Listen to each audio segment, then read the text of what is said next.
Never quit, and quitters never win. Even if you take a few licks on the chin, just keep your head down and carry on. You fight like hell, turn the other cheek. It's what separates the strong from the weak. And that's just the way that the line gets drawn. You gotta keep on living till the fight is gone. Hello, welcome to episode 14 of 10 Minute Misconduct, the unofficial FPHL podcast, and I guess episode 3 of Ice Wars month. This week we have, returning for the second time, the original king of the rink from Ice Wars, Daniel Diamond Hands Amesbury from the Danbury Hat Tricks. You know, one of the nicest guys, one of my favorite episodes. Obviously, the first guest is always special. You never forget when you get your cherry popped. but yeah, he was one of my favorite episodes so far, and I'm glad he's willing to come back. We'll talk a little bit of Ice Wars, a little bit more about his career, Rough and Rowdy. So definitely going to be another fun episode. You can't wait. I'm excited to have him back. Absolutely. I just wanted to mention if we have any new viewers, go back and check out his first episode, because I didn't know much about Amesbury in the very beginning, and sitting down and getting to talk to him, he's such a genuine guy. He's humble, down to earth. He's got this whole spiritual side to him that I don't think anybody would guess if they didn't know him. So I think you guys really take the time and go check out that other episode, because there's also some questions that we asked on there that you might have wanted us to ask on this episode, but they've already been asked. So go check that out. The Daniel Amesbury that everybody knows from the ice is definitely not the Daniel Amesbury that we know. He is a very humble person, family-oriented, family-minded, good, positive man. So he's not the person that most people see on the ice, and it's a great opportunity that we get to talk to him and just see him for the character he is. Yeah, I remember the first time we talked to him, you guys kind of had your opinion of him based on his reputation, and completely changed everybody's opinion of him. He's one of the nicest and most genuine guys you'll ever get to meet. A classic case of don't judge a book by his cover, because I was like, oh, this dude's kind of mean, and he's like doing this and he's doing that, but he's just such a genuine dude. And also, I wanted to bring up, we have on our Trash Talk page, we're doing a charity pool. So basically, you throw $1 into the pool every time your team loses, and at the end of the season, the championship team that will get to pick what charity it's going to be donated to. And the fun part, if we raise $1,000, Lee, what are you going to do? I will shave this, and I will put a pool up on the Trash Talk page, and you guys get to pick how I style it and shave it.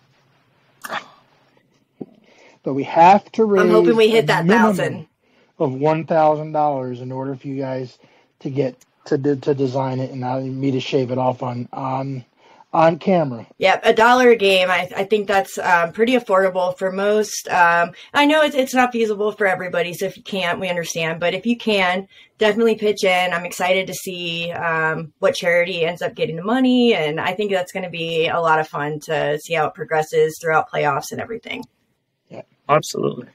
I was just going to mention we also have a contest drawing. I know we brought it up on a couple episodes, but Lee, this was like your idea, so why don't you go ahead and tell everybody? Yeah, we start back at the original Amesbury episode, coming up until I don't think it wasn't the Justin Schmidt, it was I can't remember which episode it was, but I wore a different hat for every episode, so email us in. The email address is in this description. Email us in what hat.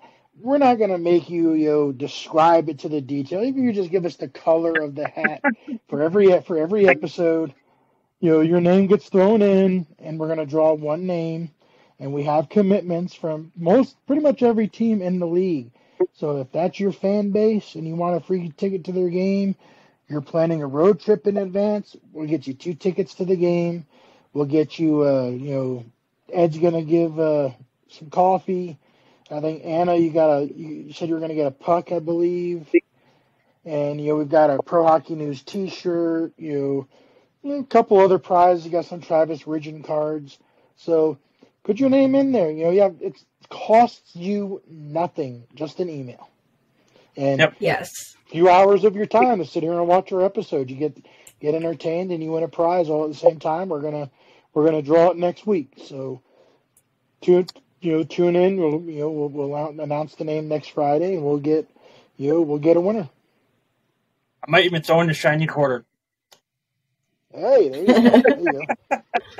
So, pretty big news this week out of the FPHL, and pretty huge swath of fans, unhappy Columbus fans. Columbus traded Justin Schmidt to Elmira, which we're heartbroken to see him go. One of the most popular players, if not the most popular player on the team. But now he's going to get to play every night. Shouldn't be scratched like he's been, which, I can understand his disappointment with it. So we wish him the best, and who knows? Maybe we'll see Elmira in the finals instead of Danbury or Bingo. And this might be a good step. Yeah, from the bottom of my. Oh, go ahead, Anna. Go ahead. I was just gonna say I'm a huge fan of Justin Schmidt, and I'm sad to see him go. But I know Elmira, Ice Wars, wherever he lands, he's going to be successful. He's great to people. He's a great human. So, best of luck to you. But I'm still going to be a fan, still going to follow you no matter what sweater you're in. So, and then we got two other trades. Everett Thompson and Ian White went there to Bingo, and then Taylor Cutting to Motor City. So definitely keep an eye on what's going on. I know everyone's getting their rosters ready for playoffs and things like that.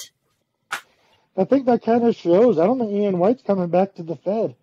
He's up in the ECHL. I don't see him dropping down. I don't see it. I think he's on the path. He's too good. One-way ticket to the NHL. That's what I'm thinking. I'm not thinking that he's coming back. Yeah, I'm sure he'll. But how cool is it that we got to see him play? Maybe. Yeah, I'd love to see him in an AHL camp next year. Yeah. Yeah, we got to have him on the show. So if you haven't checked out that episode, go check out Ian White.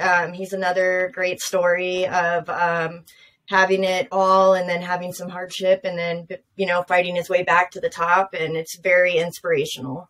So check that out. And if you guys haven't liked and subscribed yet, please do. We're definitely trying to, reach the FPHL fans, hit that thumbs up. And what do you guys think? You want to get into it with Daniel? Oh, I can't wait. Yes. Let's get him in here. I can't wait. Let's do it. Let's do it.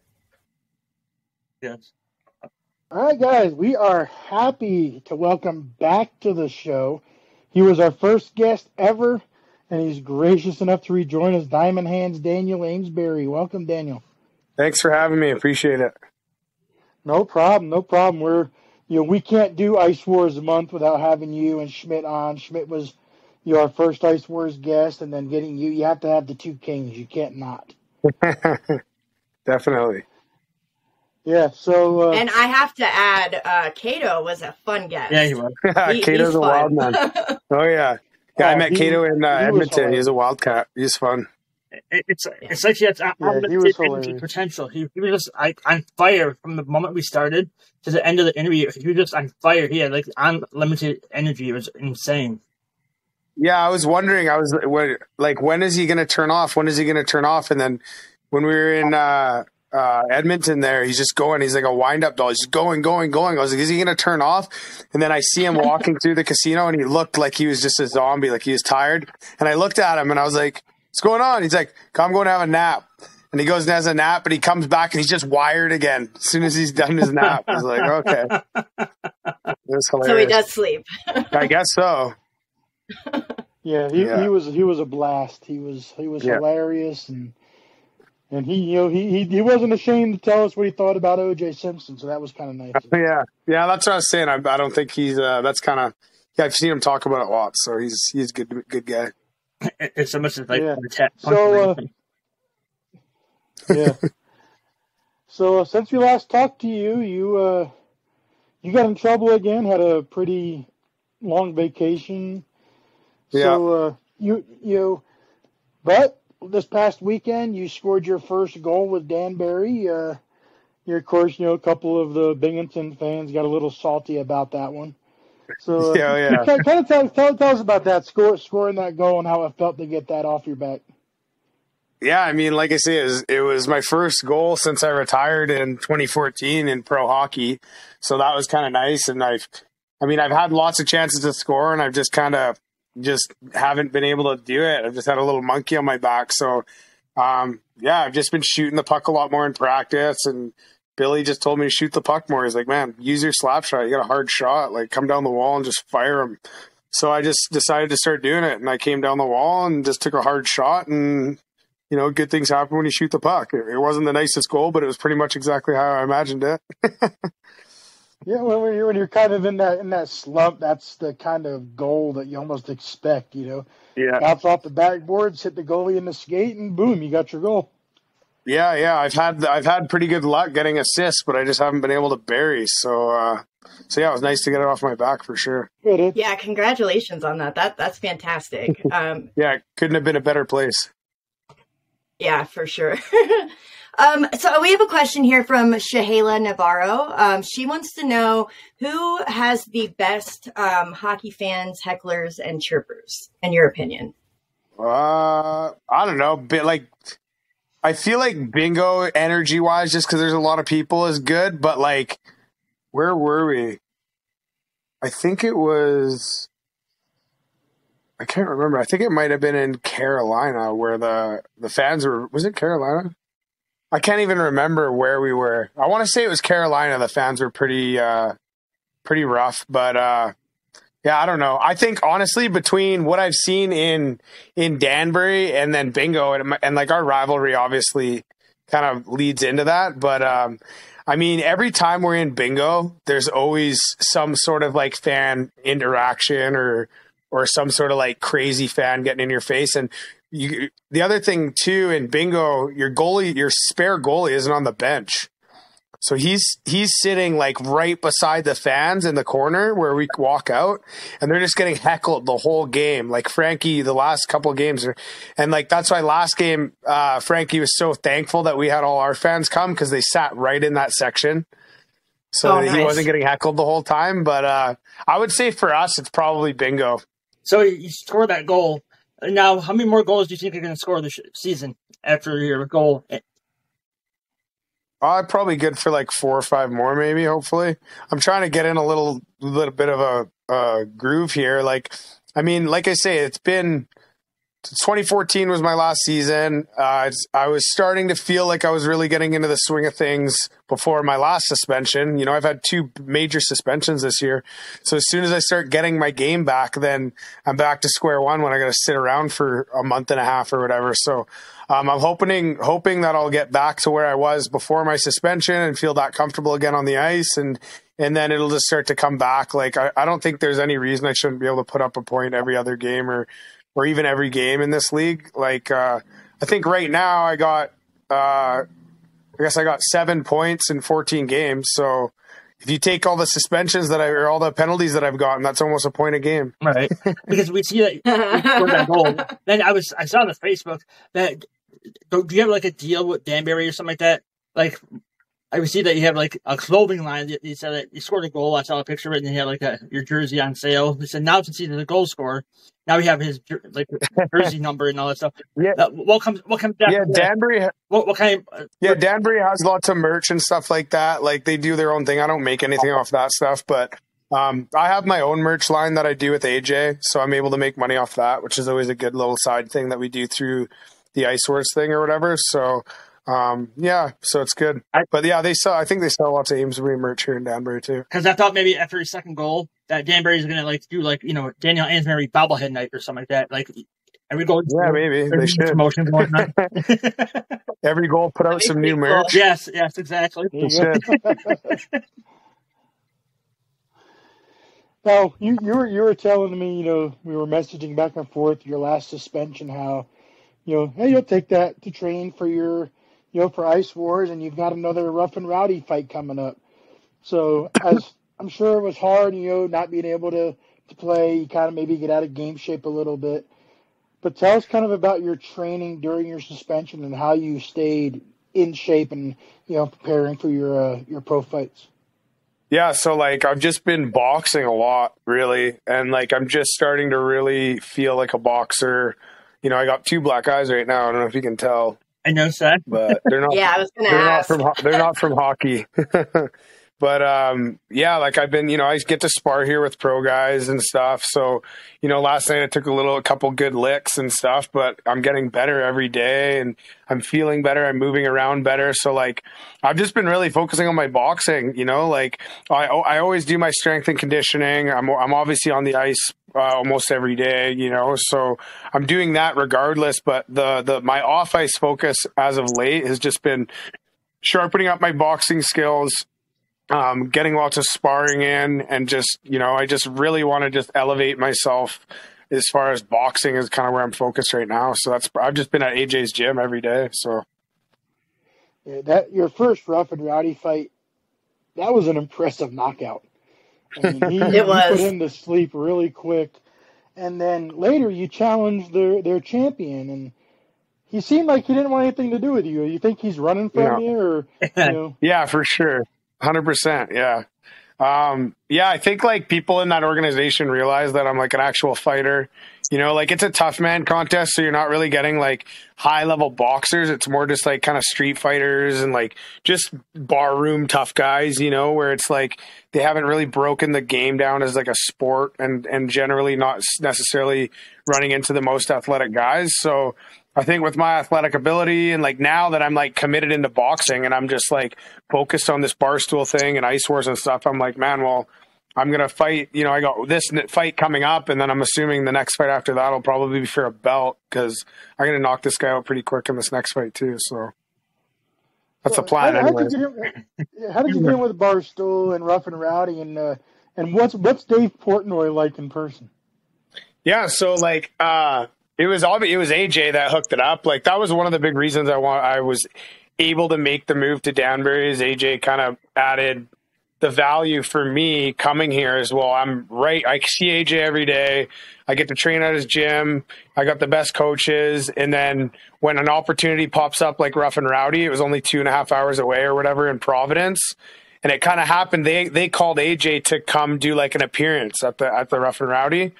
And then AJ had the brilliant idea. He's like, dude, screw the appearance. He's like, I got a fighter. I'll bring the fighter and I'll be his manager and we'll come out together. Like, why not? And then they're like, yeah, that's great. We'll do like an Ice Wars and Barstool kind of thing, right?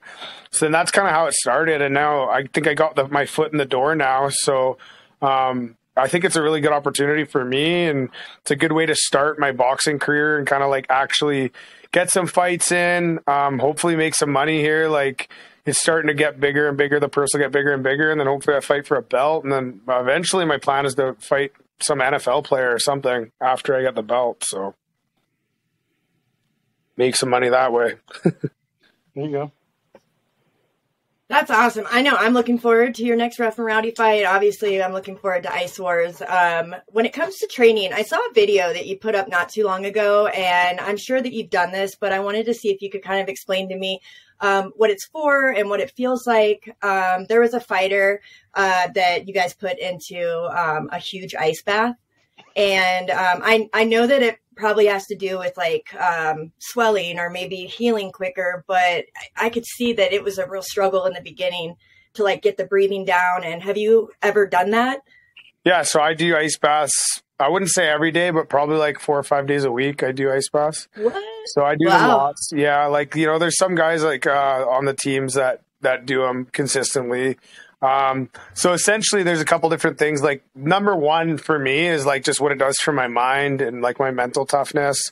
And just in general, how good it makes you feel. Like it's like if you go to the gym or you do something really hard and it feels good after, cause you're like, man, I really accomplished something. That's like the biggest thing that I notice that I get out of it. It's like, you struggle for a little bit and it's hard, but after I feel like $1 million. I feel like, I've really done something. I really accomplished something. And then obviously inflammation, it's great for inflammation and blood flow. So, say you go skate. One of the big reasons that I would use it, like say right after, if I'm playing 3-3, let's say 3 games in 3 nights, perfect example, generally you start to get jello legs on the 3rd night, so if I do an ice bath after my game on Friday, what happens is, you get lactic acids that build up in your legs, right? And that's what makes you have that like heavy leg the next day, is this lactic acids that get stuck in your leg. Well, if you have an ice bath right after, then your legs, well, your body's trying to warm up your legs, your body's trying to warm up itself, so it starts pumping blood, and it'll flush out all those lactic acids out of your legs. And you'll feel a lot fresher the next day. You don't get those heavy legs. So it's really good for that, and just really good for blood flow and circulation and stuff like that. And then, like just recovery and stuff like that. Like obviously getting inflammation down if you got any bumps or bruises and stuff like that. But the benefits to me, the mental benefits that I get out of it are by far outweigh anything else that I get out of it. This time of year too, I believe the cold baths, and it helps boost your immune system too. So. Yeah, totally. Super good for your immune system. And, I did a couple weeks ago, I don't know if I uploaded the video or not, I can't remember, but we just went out to the lake, and the lake was kind of frozen on the one side, and I just broke through the ice and did it right at the lake. So it's kind of nice. You can do that too. So that makes sense, because I live right here by Lake Huron. A couple of months ago, my wife was out there rock hunting and all that stuff. Then, lo and behold, I said, two guys, take off their shirts and all that stuff. And right in the middle of December, we'll hop into Lake Huron. And I'm like, what in the world? Yeah. But I guess it must do you well then. Yeah, there's tons of like nowadays, like I've been doing it for a long time. I've been doing it since I was 16, not consistently, but for the last 5 years, like back home in Vancouver, what I did is I just went and bought a deep freezer. And I filled it with water, and I put it on a timer so it would turn on for 2 hours every night, and it would keep it cold. So like anytime I could just open the door to the deep freezer and break the top layer of ice and hop in, and it was kind of just ready to go. And I would do that in the sauna and kind of go back and forth. So I always had that. I've been doing it like pretty consistently for the last 5 years, but in the last like year or 2 years, it's really started to get popular, and it's kind of like becoming almost a mainstream thing now. So you see people all the time now when you go out where there's ice and stuff, like you'll see there's big squares cut out in the middle of the lake. It's like people are doing ice baths and stuff now. So it's not an uncommon thing these days, which is great to see, because it's really good for you. So. That makes sense, because I was just like bewildered at first, but then we had our guest that before they went into the ice bath and all stuff, and I've seen how popular that is now and all stuff, and the medical benefit it has. But just a question: out of the 3 championships, the Ice Wars Championship, the Rough and Rowdy Championship, or the FHL Championship, which would mean more to you to capture? You already got the Ice Wars. Yeah, like I think it kind of just depends on which way you're looking at it. I think Rough and Rowdy to me is very in alignment with what my goals are and where I started and where I want to go. So that would be really cool. But there's also the whole thing of like my comeback. If getting an FHL championship would mean a lot to me, just because of where I came from, what I went through, and then coming full circle, picking up where I left off. If I could win a championship here, it would really mean a lot to myself, and it would really go a long way in my head, and it would feel really good, just because I just went through the darkest road to get back to where I'm at. And it's cool because I'm almost like where I left, in 2014, this is exactly where I was, I was on the ice every day. I was playing hockey. I was competing for a championship. I went to the Central League finals in that year, and we didn't win it, but we were there, and against the best team in AA hockey. So it was, I think that would mean a lot to me in that way. But as far as like long-term goals and where I want to go, I'm really focused on boxing and stuff. So getting the Rough and Rowdy would be in alignment with my long-term goals, more so than the FPHL championship. But I'm here, and the FPHL championship would mean a lot to me, man. It would be really cool. So that's what I'm here to do right now. Short term. Well, I'm guessing you don't want to come completely full circle and have to drive another flaming bus. Yeah, no. I'm good on that. It was a good memory. I'll keep that as one time though. Tell us about that. You had put an Instagram story about it. Tell us about the flaming bus. You want to hear about that story? Yeah. So where were we? We were actually, funny thing about this is we were in New Jersey. I was playing for Danville Dashers. It was my first pro game in New Jersey. I was playing against Billy McCurry, my coach. Oh, My first pro game was it? How crazy is that? I just found this out the other day. We were just BSing one day at the table. We were eating, and I searched up, and I was like, Billy, I remember playing against you. It turned out it was my first pro game. So, whatever, something happened. The game got really out of hand. I ended up running the goalie or something. I was just trying to find a fight, just whatever. I was young and full of piss and vinegar. I run the goalie, get in a big fight, end up getting kicked out, and then. So when we get back on the bus that night, our coach quit and he took the bus driver with him. I can't remember who the coach was at the time, but he was, from what I heard, just a nightmare. It was my first game with the team. So I get on the bus and all of a sudden, well, you're suspended. Everybody's got to sleep. Looks like you're driving the bus. And I think we had Joe Pace's dad ended up somewhere along the road trip on the bus but long story short, I gave up. I'm like, fuck, I'm not driving this thing anymore. Our equipment manager starts driving it. We ended up going, we went across the wrong bridge into Manhattan during rush hour in a 1972 coach bus with a bunch of dumb hockey players on the thing. You know, like we're lost, dude. And we're supposed to be we were playing against Brooklyn. So we were way off and we're in traffic. There's taxis everywhere. Everyone's honking. I'm like, oh my God, there's no way we're going to make it to this game. So then we finally end up working our way back. Like it was like a 7:00 game. We probably rolled up at 7:00 as we were pulling up. All the fans were standing out front, and the Brooklyn Aviators, they had a giant parking lot. Like it was an old airport. So it was just a giant parking lot. And as we're pulling in, man, you could smell it. Like there's something like, I don't know if it was the brakes. I think it was got to be the transmission. We're pulling in. And someone's like, get off the bus, fire, get off the bus. And we all run off the bus, and the back of the bus is in flames. And everyone's like, get your gear, because our gear's literally going to burn. So we just ripped all our gear out like as fast as we could as the bus was on fire. And then we had to, all the fans are watching this as it's happening. And then we had to walk like, I don't know how long it was, probably a mile or 2 miles with our hockey bags across this giant empty freaking parking lot while all the fans are watching us to show up for our game. And then we end up playing the game like an hour and a half late. And we ended up, I remember we finished the game at like midnight. And so after the game, we get back, and this is just classic Federal League story. We get back and we're like, kind of like, oh, where are we staying? You know, like obviously the bus is broken. Like, are we getting a bus? Are we getting a hotel? What's going on? And the coach, which is now our coach is Joe Pace's dad, but he's like our interim coach. Like he's just there to like help out, whatever. And he's like, no, the team's not getting us a hotel. We're staying here for the night. And I'm like, what do you mean? We're staying where? He said, we're sleeping on the bus. And I'm like, what? I'm sleeping. I said, I was like, okay, well, I'm in New York City. I've never been to New York City. I said, all right, who's coming? I'm going to the city. I'll pay for whatever. I'll pay for the cab. Like if anyone wants to come with me, I got it. I'll pay for the whole night. Like I'll grab beers. Let's go. And the coach goes, no, anyone that leaves, or Billy, he's senior, I think, says anyone that leaves is off the team. Like we're all done. Like we're all for one for all. And I'm like, dude, I'm not sleeping on this bus. When I'm in New York and I got one chance to go walk around New York, I'm going to New York. So we end up going to New York. We packed 12 guys in a taxi, got to the train and trained downtown to Manhattan. I think I bought 10, 15 pitchers, and we sat there and drank till last call. And then we just walked the streets till 7 a.m. And then we ended up getting Akwesasne's bus to drive us back to wherever we were going. And that was my first Federal League road trip. Holy That's shit. the most Fed story ever. Oh yeah.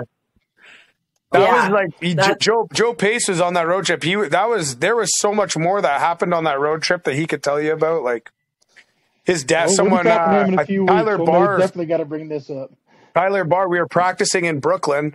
Tyler Barr fell as we were practicing and took out Joe Pace's dad's legs and knocked him out cold. And he was bleeding out on the ice. Like it was the scariest thing I ever seen. Had to go to the hospital. It was a crazy road trip. And I'm like, what league am I in? Holy. Boom saved the day, though. I got called up like a week later.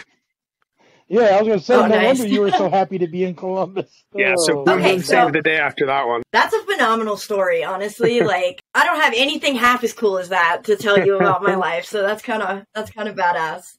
I have a question here from Hannah Lawson. She wants to know if you could go to toe to toe with any one fighter, living or dead, who would you want to have a tilt with? Whoa. Oh man, living or dead. I mean, I don't know. Like it's kind of a weird thing to think about. Like I've never really thought about that before. Like right now, if I could say anybody that's actively playing the game right now, I'd want to fight Reeves, like 100%. I truly, people might think I'm crazy, but I truly think I do really well. But just to kind of see where I'm at. But like as far as like respect and just people, I mean, Bob Probert's like the OG, you know, and like obviously having like for me, whoever I fight, like I respect so much, and like just it would be an honor to fight a guy with a name like that. So I mean, for me, I would say living Ryan Reeves, no question right now. As far as active players, I would say Reeves. I feel like he's the toughest guy, and he's kind of the standard right now for tough guys. But I mean, I think Bob Probert's the real legend. Like not that. You know, I don't know how it would go, but well, I do, but yeah, I don't know. I think it would be pretty cool, but it's a hard thing to think about. But as far as right now, living 100% Ryan Reeves, I'm gonna fight it. If I can't fight him in hockey, I'll fight him in Rough and Rowdy. So there you go. Well, one guy I would love to see you fight is a former teammate of yours, Alex Gallant. Gallant would be good, yeah, yeah. So like that's the one thing. So like for me, like my goals right now are very boxing focused. Like that was the whole thing. That was like the whole reason that Ice Wars worked out and the whole reason I got it back into boxing and stuff. It's like, I really want to do something with boxing. You know, you're seeing these guys that are fighting Jake Paul making so much money, and there's really a lot of money in boxing these days as long as you bring value to the promotion and as long as you have a following. So that's kind of what I'm focused on right now. And, you know, the one thing that does cross my mind is like, well, I also want to see like I want to test myself to the highest level in hockey, because I do think I have like a very unique skill set in hockey and fighting, and I think I know my technical abilities are much higher than most people on the ice. Like I feel like I haven't even really had to dig deep into my toolbox this season here in the Federal League. I've kind of just been standing back and trading with everybody. I haven't really had to like tie guys up or get too creative to pull myself out of a sticky situation, which it's one of the things that crosses my mind. Like I'd really like to try and get to a level just to test myself, you know, whether it was just a camp or whatever. And, you know, I've had multiple opportunities to leave this team to go to the ECHL this year with three different teams. The last team that called me is Kansas City. They called me right at the beginning of my suspension. They said, we want to bring you up here right away. You know, like you'll be in the AHL camp next year, 100%, this and that. I think their AHL team is in California. Can't remember, but they're affiliated with the Seattle Kraken, and they were like really trying to get me to come there. But you know, for me, pardon me, Coachella Valley. Coachella Valley, that's right. Yeah. So they called me and you know, they were obviously pretty surprised to hear me that I was going to stay here in Danbury. But like I said, my goals are not hockey based right now. They're boxing based, and my loyalty right now is to AJ, because we're kind of trying to do something special with my career, and he's been helping me along the way. So I made a deal with Billy to stay here for the whole season. I told him I'm not going to take any call ups. The year, like when it was first announced that I signed, my agent reached out to me right away. He said, South Carolina and the ECHL wants to sign you.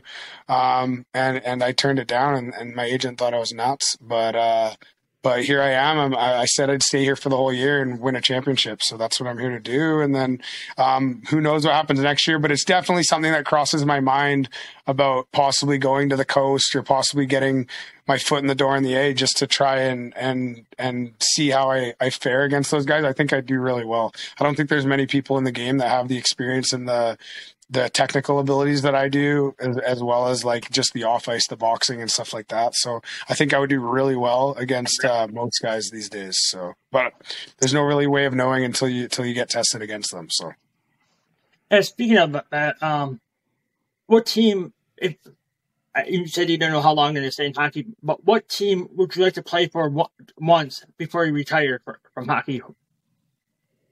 I don't know. Like I say, I haven't really thought about, like, hockey hasn't really been the first thought for me. Like, I'm not really too like focused on a team, but like for me, the biggest thing would be if I could get an AHL game under my belt before my career ended, then I'd be really happy. I'd be really like, that would be something for me that I believe I could, you know, if I really put my mind to it and just focus on it, I believe I could, but I'm just not sure if I want to lose focus on the boxing right now. So it's something I think about a lot, especially with the opportunities coming. And I know that as soon as this season's over, I'm going to get more calls from more teams about camps and stuff like that. So that's something I think about, but I wouldn't say there's specific teams that I would love to play for that I think about, but more so just the league. Like if it's a team that takes care of me in a league that's legit, then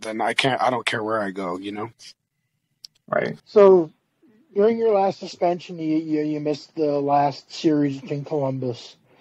And there's a little bit of controversy in the overtime game where, you know, everybody thought Danbury scored, the ref waves it off, Columbus goes down, scores, celebrates, and then all of a sudden it's like, nope, Danbury scored. Crazy. So what did you see? I don't know what you got to see where you were for that.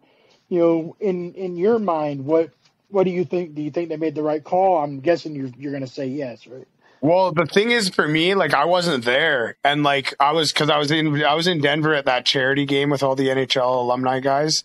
So I wasn't there and I didn't catch it live or whatever. So I just went off what I heard.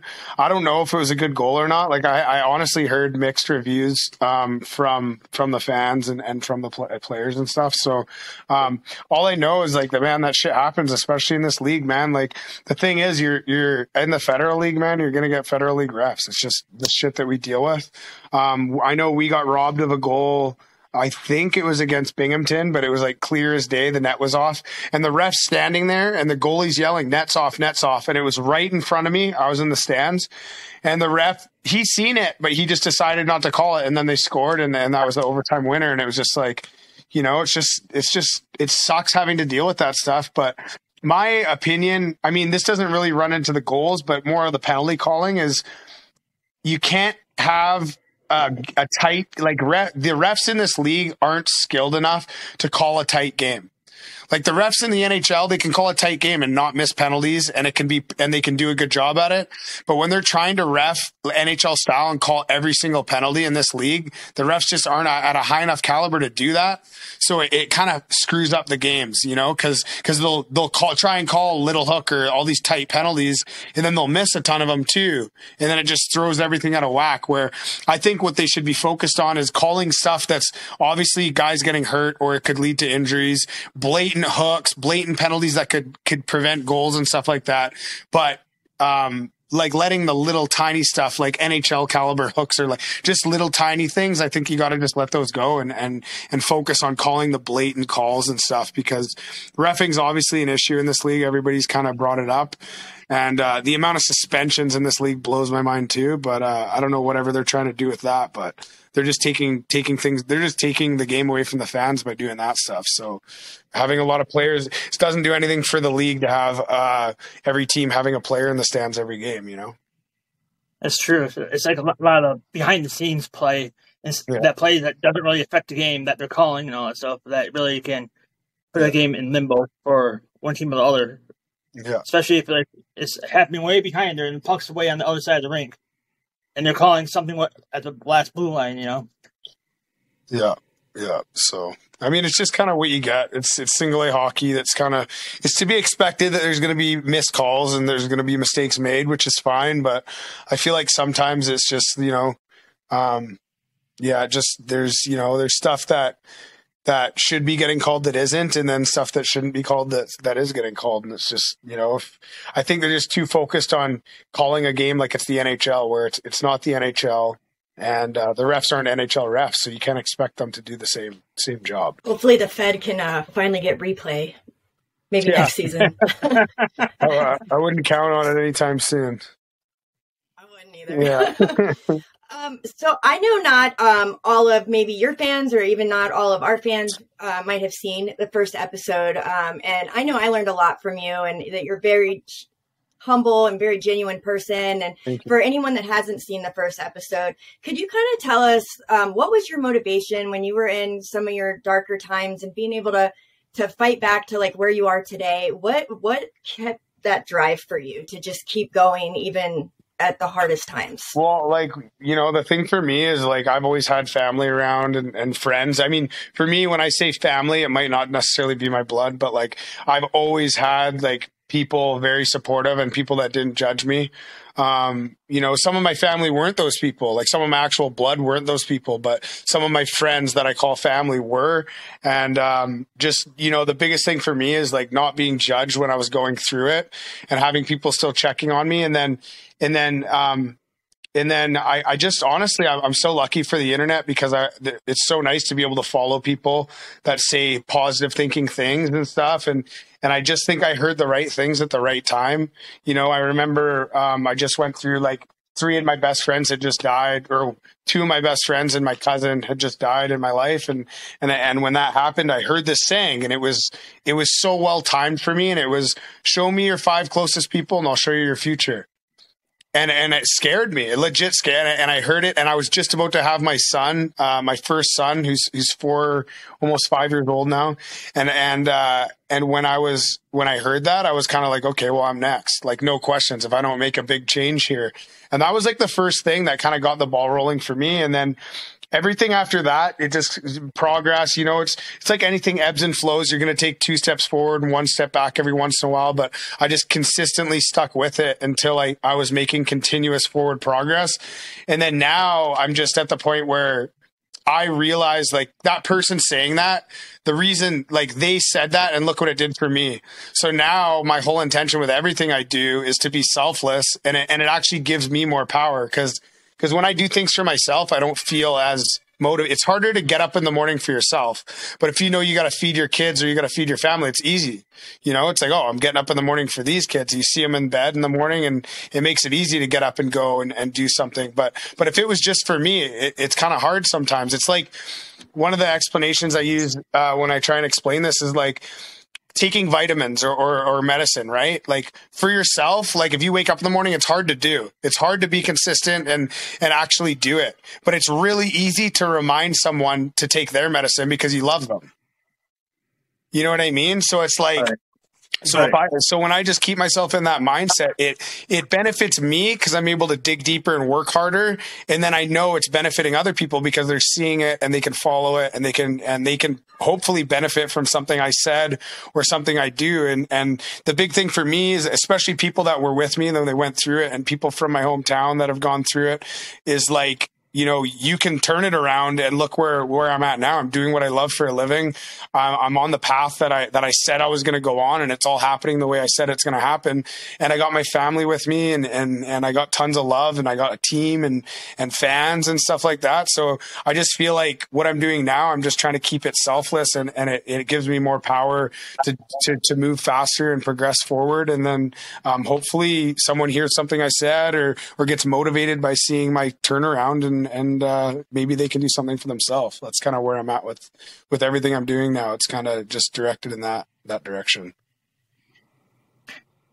I know that what you were saying about like watching videos on the internet and all that stuff, and to craft the person that you are now.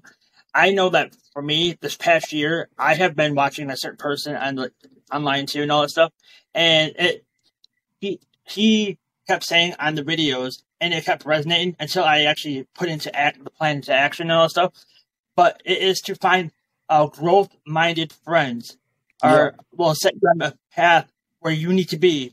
Otherwise, if you find anchor-minded friends, ones that don't want to help you through things and all that stuff, don't want to help you grow into be the better person you are, and just worry about them or your past rather than your future, then you're never going to head towards the future. You're always going to stay in the past. And that, for me, that word, growth-minded friends, changed a lot to me.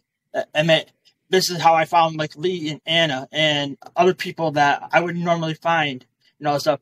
It gave me the confidence to basically, you know, get rid of the negative in my life. So I definitely understand what you're talking about by finding growth-minded friends. I mean, if anybody's watching, growth-minded friends will help you immensely. Yeah, that's a big reason it was very easy for me to make the move out here too. It's, obviously I'm leaving a lot of people I love, and there's tons of people that I love that I had cut ties with in my recovery, like when I started turning things around and stuff. But at the end of the day, when I came here, I'm like, well, I don't there's people that are great influences on me back home and stuff, but I knew that coming here, it's like, well, now I'm totally starting fresh. I get to pick my friends. I get to, I got the team, and then, just being around AJ and being around the gym, everyone in the gym is a workhorse. So it's like, I just be around those people every day. And it just, the other thing that happens is when you start raising your vibration and you start getting positive mindset and you start thinking about good things and not negative things, other people that are thinking that way come to you. They'll just land in your lap. It's just crazy how that works. And I'm starting to see it more and more. And if you said this to me 5 years ago, I'd laugh. I'd be like, okay, like, where's your tinfoil hat? But I've just seen it over and over to the point now where it's like, people that resonate with others, they come together. The universe will bring you together. So you start with a little shift in your mindset and cutting ties with negative people. And then all of a sudden everything just starts to move forward and progress. And then you just pick one thing every day to get better at. And next thing you know, the ball starts really rolling. That's where I feel like I'm at now. Everything's starting to move quick, Right. The ball goes forward, not backwards. And that's where you want to go. Yeah, totally. Yeah. When we talked to Justin Schmidt a couple weeks ago, we had asked him, who had he fought that kind of rang his bell a little bit, and the two people he brought up were you and Ryan Devine. So I guess, obviously, you're called Diamond Hands for a reason, but is there one guy in your career that really kind of rang your bell a little bit that you'll never forget, that just, you're walking off the ice, kind of shaking your head, getting the cobwebs back? Yeah. So it's funny because when Kansas City and the Coast called me, the one thing that really made me want to go was this conversation pretty much. Garrett Klotz, I'm not sure where he plays right now, but he's in the ECHL. I was in Denver and he was in Allen. We were rivals. We actually ended up playing them in the finals, but he was strong and he's big. I was 24. I was just a kid, I wasn't as strong as I am now. And, I tried tying him up and he was just too strong, and I grabbed his arm and he just literally pulled his arm right out of my hand and cracked me and dropped me pretty good.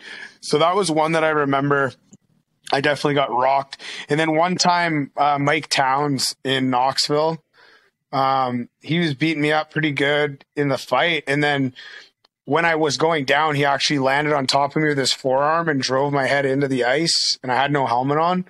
And I remember I got in. You remember Mitch Wall, I would imagine, Lee. Oh, yeah. I get into the box. Oh, yeah. I didn't know what happened. I get in the box, and I thought I got knocked out. I'm like, whoa, did someone, Mitch, what happened? He had just fought. And I was like, Mitch, what happened? He's like, what do you mean, what happened? He's like, you don't know? I was like, dude, I blacked out. I have no idea what happened. He's like, well, I don't think he caught you that good. He rocked you a couple times. I don't think he, knocked you out. And then I watched the video back, and my head hit the ice.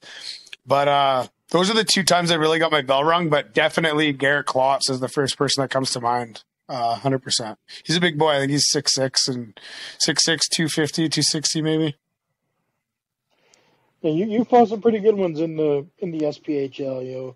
Seagal, Sears, Bobby Sears. You fought some pretty badass guys in the SPHL, and you held your own pretty good for even like you said, even then not being as strong as you are now.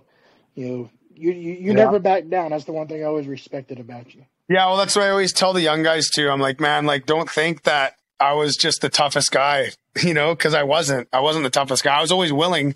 And especially when I went to the Central League during the NHL lockout, all these guys were coming down from the NHL and the AHL.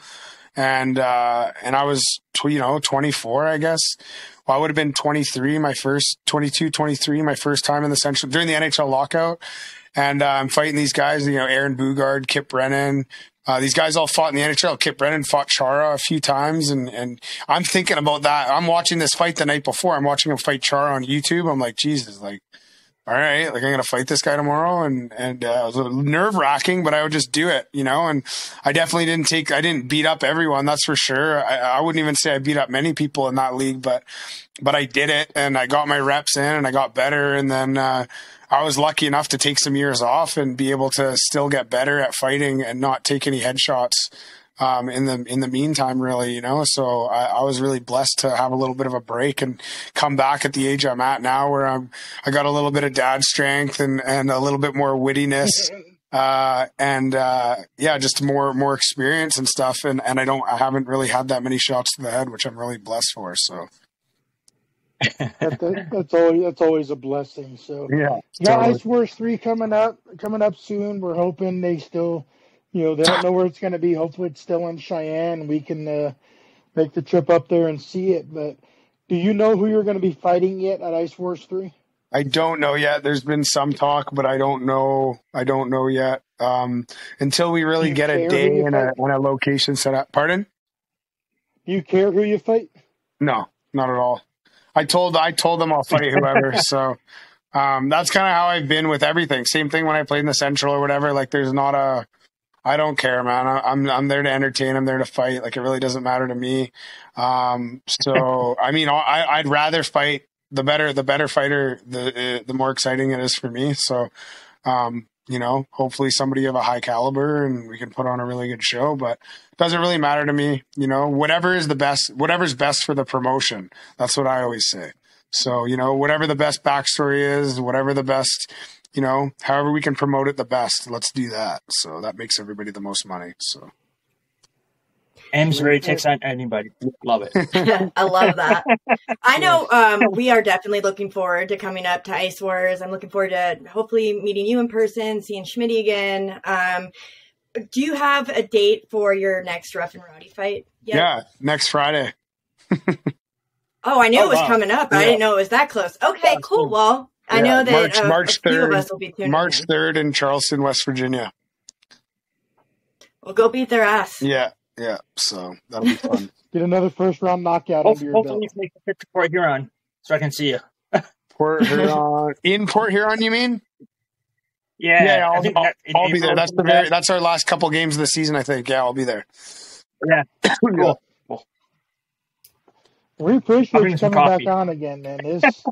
I always appreciate you guys. You've probably been one of my favorite guests, hands down. Awesome. Thank you. I appreciate that. I love how well spoken you are, and how you're just a genuine guy. And we can't thank you enough. Thank you. You're our first two-time guest, technically. Awesome. Right on. I appreciate it. It's always fun to come on, and it's nice having you guys stick up for me on those trash talk websites too. Oh, we do too. And I appreciate you coming on and spreading your positive energy, because definitely even what you said tonight impacted me on a level that I probably can't really go into detail on the show. But thank you, honestly, from the bottom of my heart for coming on, and maybe we can do a third episode after Ice Wars and do a little follow up and see how you're doing. Yeah, I appreciate that. The one thing that I think a lot of people misread about not just me, just anybody that does the role that I do. You guys know Schmitty. I'm sure you've talked to a ton of fighters and stuff. When you have this role and you're kind of like the policeman of the game, and you got to kind of regulate the game, you kind of have to go into character, and you have to have a switch. Scott Parker talks about it all the time. You got to turn it on, you got to turn it off. And when you get on the ice, it's kind of, I almost feel like a WWF character, you just got to put yourself in the mindset. It's like, hey, this is what I'm going to do. I'm going to do it the best I can. And I think a lot of fans get that mixed up and think that because you play a certain way on the ice, or you intimidate guys, and you might be a little bit of a scary guy on the ice, but they just assume that's just who you are, because that's all they see. Right. And I think it's cool that you guys do a show like this, and you're able to interview guys like me, because you do get to see the other side and realize that I'm a normal guy. I got my kids out there running around, they're 3 and 1, and like I said, I'm here to spread love and try and help people get to where I'm at. And then as far as on the ice, I'm here to just be as effective as I can, whether it's just getting in guys' heads and let them know that I'm here, or if I got to handle business. But I just want to play hockey and win games. So whatever I can do to do that, that's what I'm here to do. And grateful to have fans like you guys. Thank you. Hey, it's our pleasure and our honor to have you on. Awesome. And, I'll probably say you're one of the few that have an open invitation. Anytime you want to come and shoot the shit and talk, you've got an open invitation. Come on. Awesome. Definitely. Right on. Thank you. Tables open. Yeah. We appreciate it, Amesy. Thank you. Yeah, thank you guys. Appreciate it. All right, we'll see you soon. Okay. Good luck. See you guys later. Bye. Bye.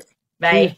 All right, guys. That was such a great interview with Daniel. I'm so glad to have Amesbury on the episode. I hope that you guys got to see a different side of him like we have. And let's get into really quick. We have next week, Justice Haymaker Smoke is going to be our guest. I'm pretty pumped about that. He's got a good little rivalry going. Yeah, and he's actually one of our new sponsors. He has a merch store. If you go to his social media, Justice Haymaker Smoke on Facebook, I believe Instagram. He's got his merch store up there. It's to help him fund his fight camp. And gracious enough to not only be our next guest, but to kind of sponsor us a little bit moving forward. Yeah, it's pretty fantastic. I'm looking forward. I got a lot of questions to ask him. He's a great fighter, and I think he's going to be a great addition to the show. So, you gotta follow him on Facebook, dude. Him and Bo Cornell, who was our guest after Justice. I guess they're supposed to be fighting each other at the next Ice Wars. They are roasting each other back and forth, and it is so entertaining.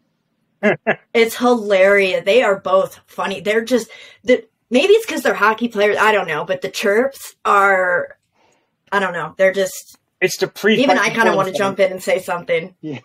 It's the pre-fight before the fight. You got to trash talk a little bit. Yeah, we'll have to make our guesses after we interview the both of them. We'll kind of see who's team who.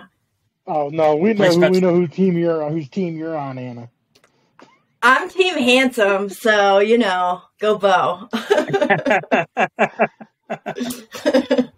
He's a great fighter, though. Really, I watched him in the last Ice Wars, and he, I believe, was the final fight with Schmidt, and they definitely had it out.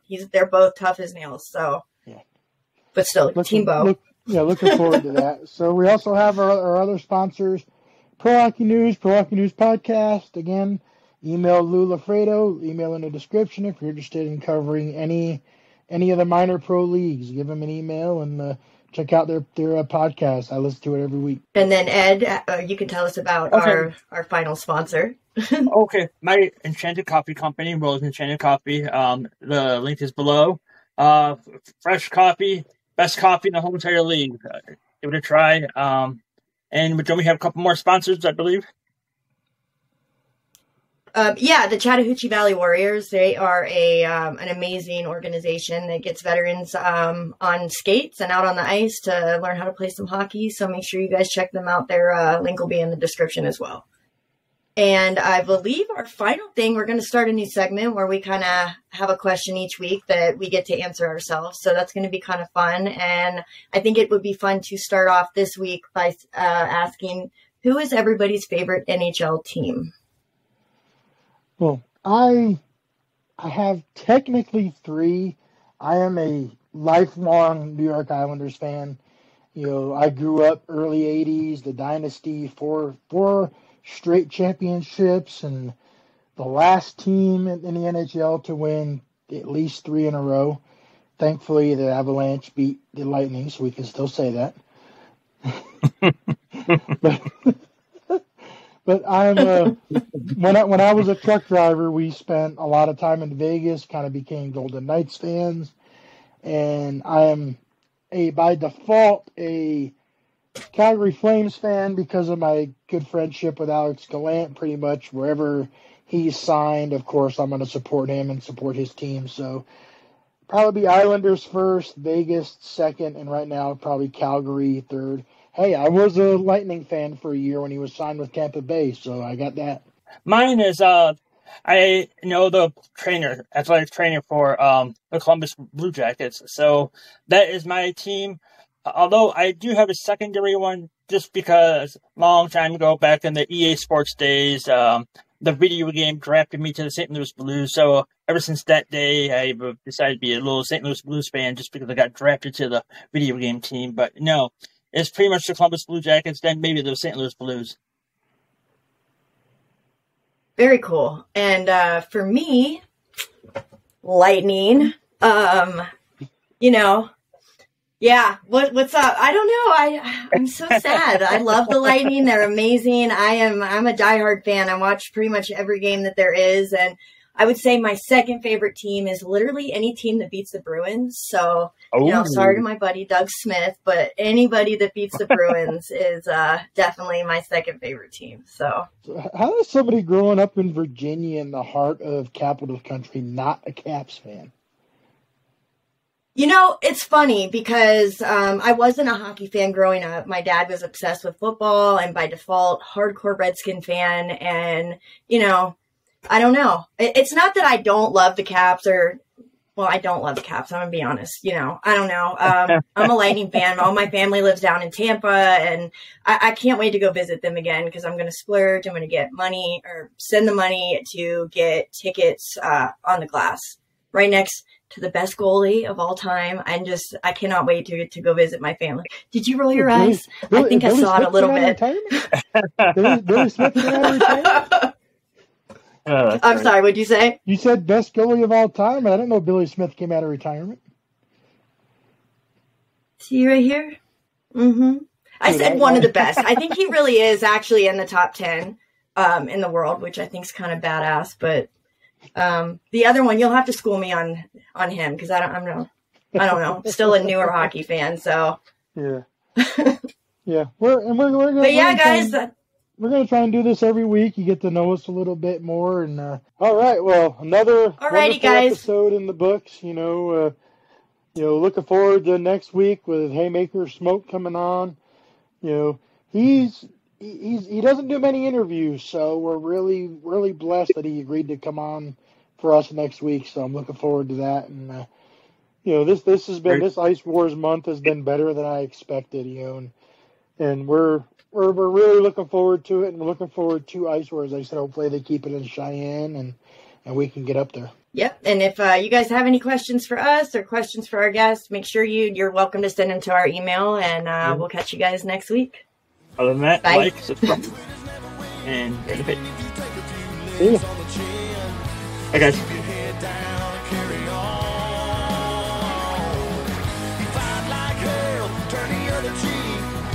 Separates the strong from the weak.